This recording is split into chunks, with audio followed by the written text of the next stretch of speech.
Shivratri special sweet બનાવીશું, જેના માટે એક મોટું નારિયેળ લઈ તોડી અને તેના ટુકડાઓ કરી સરસ રીતના છીણ બનાવી લઈશું.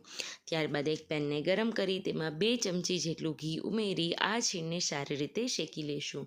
છીણને સતત હલાવતા રહીશું જેથી કરીને બિલકુલ ના બળે. લાસ્ટમાં થોડું એવું જાયફળ ખમણીને ઉમેરી દઈશું. આ ટોપરાનું છીણ છે 1.5 વાટકો હતું, એટલે મેં અહીંયા અડધા વાટકા કરતાં પણ થોડી ઓછી એવી ખાંડ લીધેલી અને ખાંડ ડૂબે તેટલું પાણી ઉમેરી 2 તારની સરસ એવી ચાસણી બનાવીને તૈયાર કરશું. આ ચાસણી કરતી વખતે તમને પસંદ હોય તો કેસરના તાતણા ઉમેરી શકાય. હવે આગળ જે ટોપરાનું છીણ સરસ રીતના શેકાઈ ગયેલું તેમાં મેં બનાવેલી ચાસણી ઉમેરી દીધેલી. હવે 2 થી 3 મિનિટ સ્લો ફ્લેમ પર તેને ફરીથી હલાવી લઈશું. ઘરની કોઈ પણ પ્લેટને ગ્રીસ કરીને બધું તેમાં ઢાળીને ફ્લેટ કરી લઈશું. પસંદ હોય તો અહીંયા વરખ લગાડી શકાય. થોડા એવા પિસ્તા અને રોઝ પેટલ્સથી મેં ગાર્નિશ કરેલું. શોર્ટ સારો લાગ્યો હોય તો સબસ્ક્રાઈબ કરજો. Thank you.